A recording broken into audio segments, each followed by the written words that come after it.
Often in education, we have this really strong focus on the one right answer. In fact, the one right way to get that one right answer. I give you a mathematical equation, and you go through the correct process to come up with the correct answer. I give you a scientific principle, and you use the correct process to come up with the correct answer. Now, what this does is oftentimes this strong focus on the one right answer marginalizes creativity. Now, we often think about creativity as the visual and performing arts, something that's artsy. But what I mean here is creativity of thought. And creativity of thought is for every classroom, by every teacher, for every key learning area. In fact, in the 1950s, Guilford suggested at the height of IQ testing, the one correct way to get the one right answer, that it was a matter of national security that we focus on fostering creativity in our students. The future's uncertain. We don't know what the next 10, 20, 30 years will bring, so we can't give our students a step-by-step, paint-by-numbers to get there. What we can do is we can give them the creative skills to make those innovations, to become entrepreneurs.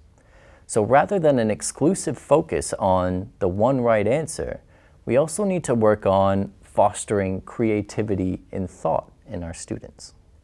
When we talk about the one right answer, what we're really talking about is the idea of convergent thinking.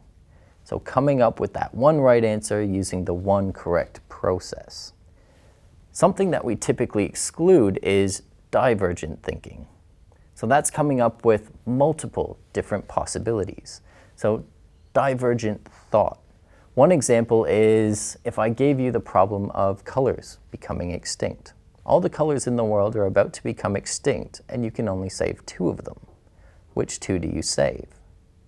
There's no one right answer here, and you're going to have to engage in divergent thinking to evaluate all the different possibilities and why you would want to save one color over the other. Do we save red because it tells us when to stop and then we'd know when we're bleeding? Do we save green because there's so much green in the world? Do we save blue because it's the color of water? What colors do you save? So it's not that these 2 are mutually exclusive. It's not that we engage in one or the other, but to engage in creative thinking, the 2 can actually be complementary. We can start the process with divergent thinking, coming up with lots of different possible solutions, and then complement that with convergent thinking, trying to come up with those solutions that we came up with that are particularly well suited to the problem we're trying to address. We need to start with an ill-defined problem, something without a clear one correct answer, something that makes us think.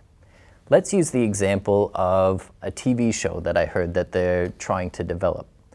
Essentially what they're trying to do is send a group of 4 people to Mars, and they'll record it 24 hours a day.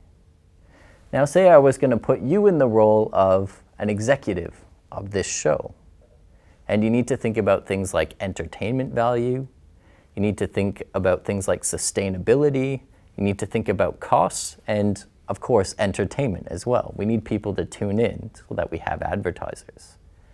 How do we do that?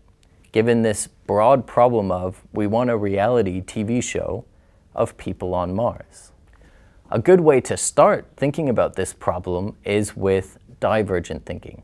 Let's come up with all the different ideas we can come up with. And this is where we suspend judgment. We're just throwing ideas out there and we'll evaluate later. So in terms of entertainment value, what could we do?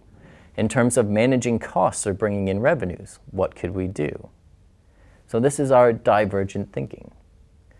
What we have at the end of that is likely hundreds of different ideas. So we can't just stop there, but we had that creativity in thought going on.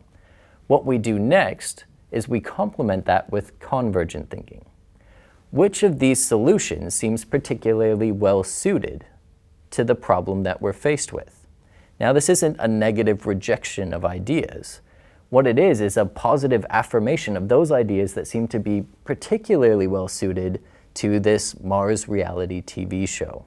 So which ones seem best suited to our purposes?